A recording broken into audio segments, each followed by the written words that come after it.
Hi, it's Kit Bates here, and video 4 in a series on smart contracts, ownership, and now liability. And moving into the realm of liability, we're going into the legal realm. So I have to start by saying I'm not a qualified lawyer.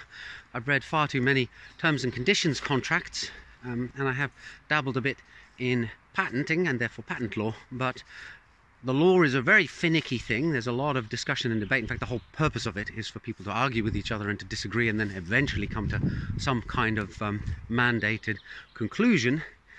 So I'm sure there will be people who disagree with my assessment of what's going on here, but I would welcome that because it gives me the opportunity to learn. Anyway, let's move on from the disclaimer at the start of this video to the actual substance.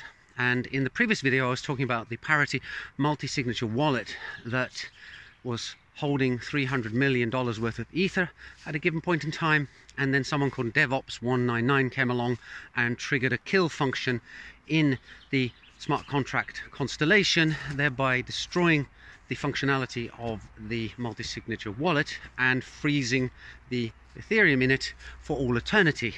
And the question now is, who is liable? Is anybody liable? Who do you sue if you feel that you've suffered damages? And it turns out to be an awfully thorny and difficult and convoluted problem. So it draws in a number of things: the terms and conditions under which the contracts were deployed, where they were deployed, what you could do to, in quotes, fix the problem, and whether that is feasible or not, and whether the activities of DevOps199 were illegal, immoral, or something else. And I don't have any definitive answers to any of these questions, but I do have some observations and opinions. So the first thing to note is that if you were interacting with Parity's multi-signature wallet, you were probably doing so from Parity's website. And in order to use their website, you have to click on a terms and conditions checkbox before you get your account. And when you read the terms and conditions, you find out that the software was deployed under, I think, the MIT license.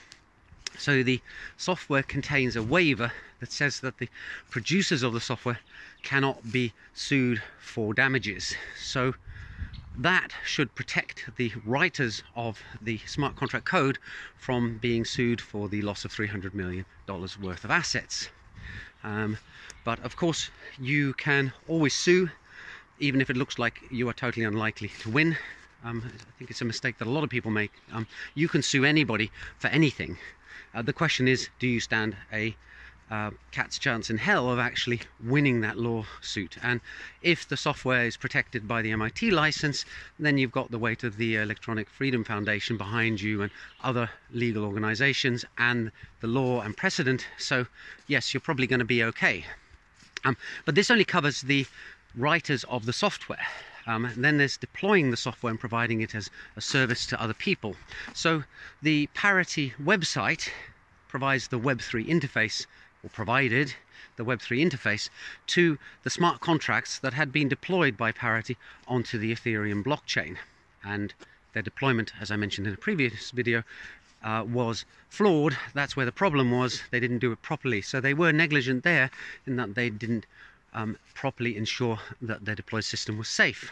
But if you're using the website, again, you will have agreed that you can't hold them liable, and what's more, you agree that you won't mess around with the system and do naughty stuff. There are laws that in various jurisdictions that talk about unauthorized use or access to a computer system. So the thing in the world of hacking and cracking is, just because you can do it doesn't mean that you're allowed to do it.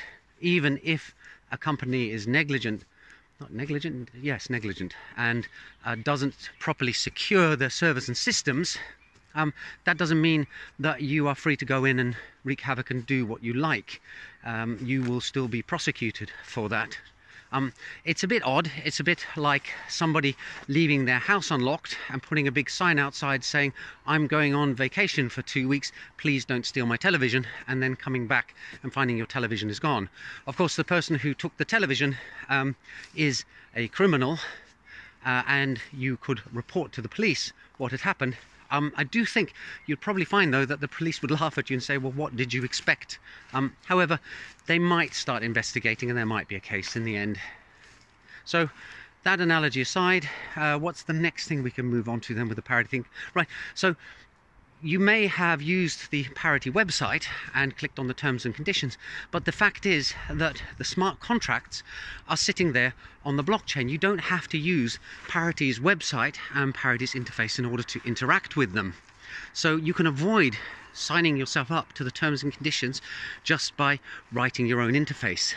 And because the code was all publicly available so it could be audited, it's actually not too hard a job for a Web3 developer to write their own interface. Now, I don't know whether DevOps 199 wrote their own interface or used the Parity website. I would assume that it was the latter, but it wouldn't have to be. So then, given that the Parity terms and conditions wouldn't apply to you anymore if you did it on your own, we're stuck with the fact that this is public code on a public system that is basically sitting there saying, use me as I am. And some people in the smart contracts world have this idea that the code is the law. So if you have an intent behind a smart contract that you release, but your code doesn't instantiate that intent, it instantiates something else, the kind of, I guess, Ethereum maximalists, maybe they're called, will say, well, that's tough. It's not about the spirit of the code here, it's about the substance of the code. So if you're stupid enough to release smart contracts that have a kill switch that anybody can switch, and if you're stupid enough to use the code and put a lot of value in it, and then someone comes along and flicks that kill switch, well, that's your lookout. There will be other people who say, no, no, no, that's not how the law works. The law is all about the spirit or the intent, and we do our best to try and codify it into something that actually puts it all down in black and white. But this is also the reason why we have court cases and lawyers and judges, because it's recognized that it's not possible to write down and codify every single possibility. There needs to be flexibility and the possibility of interpreting what's going on, and I guess in a sense morals come into it too, that it's about, do we as a society perceive this to be right or wrong? And you can add to the fact that there are plenty of things that used to be considered acceptable and right and morally okay, that at a later date societies decide, well, actually no, when we look back at history we think that's wrong, we are going to change that. So there are no real absolutes in that respect in terms of morals and ethics and the law. And I really have wandered off into philosophy here a bit. But anyway, this is just my perspective on this.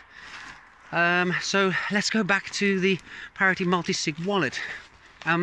So is DevOps 199 liable? Well, possibly yes, possibly no.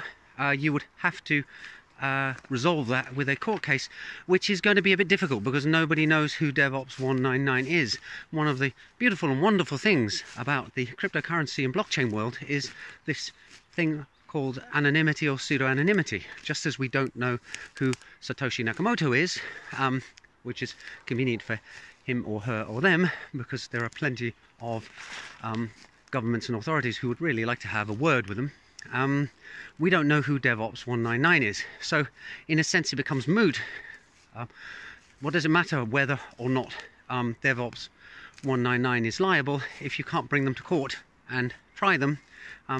It doesn't really matter, but it is an interesting intellectual exercise, and I'm in two minds about this. I mean, yes, obviously DevOps 199 caused a lot of damage, and it's hard to determine from their messages whether they knew what they were doing or not, or because the messages make it look like they kind of didn't know what they were doing, but they may have been covering themselves. They may have been coming across as a bit of a clueless newbie when it comes to this, or not fully understanding the significance and ramifications of what they did, in order to cover themselves in case their identity was later revealed. Then they can say, well, I didn't know, you know. And it's not like there are lots and lots of do not trespass, do not do this signs in smart contracts. So yes, you would be liable if you walked onto private property by climbing over a gate and ignoring lots of trespassers will be prosecuted signs. It's a bit different if you're wandering through the forest and you accidentally walk into a restricted zone, but there's nothing to indicate to you that you're not supposed to go there. So I personally feel that yes, DevOps knew what they were doing and they realized that it was an act of vandalism and they did it anyway. And I imagine that they probably are not sitting on a vast fortune and could therefore compensate the people who lost out. I do also feel that Parity is to blame because they weren't careful enough. And then finally, it's the brave new world of decentralized finance and blockchains and smart contracts. And so there's a big issue of, well, be careful, do your own research, make sure you know what you're doing, be aware of the potential risks that are out there. There's plenty of stuff that you can go and read online to find out what has gone wrong in the past, so you have a good sense of how dangerous and unreliable all this stuff is. It's a bit like stocks in that respect.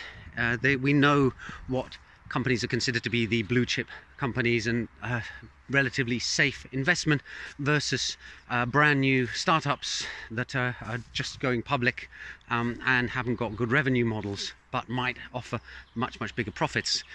The feeling there is that, yeah, if you're not willing to take risk, put it in the safe established companies with decades of accounts to prove that they're doing okay.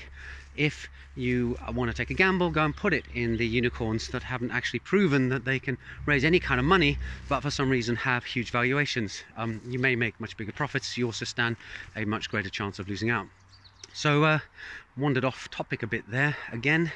But I think I've covered a whole bunch of stuff about smart contracts, the idea of how they own their assets and how we interact with them, and the sense that as entities, they do in certain areas of their structure actually have owners, which means there are people that you can turn to and say, well, you're responsible for this. And I've also gone a bit over the risks involved and the confusion that exists about what is wrong and right in the space. And all these things, I'm sure, over time will get resolved. It's like the first time that motor cars appeared. You know, initially there were no rules whatsoever, and then they made ridiculous rules that a man with a flag had to walk in front of your car so it didn't go faster than 3 miles an hour. And slowly we came up with all sorts of legislation that, and standards that said in order to operate one of these dangerous pieces of machinery, you have to abide by all this stuff and get a license. So I'm sure the same kind of thing will happen with blockchain and smart contracts, but we're not quite there yet. We're still in the government's wondering how they're going to get a man to carry a flag in front of the smart contract and make it only run at 2 or 3 miles an hour. Looking at the time, I can see that I have gone on for an immensely long time compared to my normal videos, so I apologize for that, and I think I'll wrap the series up here. Bye for now. Hope you've given me something to think about before the next video comes along.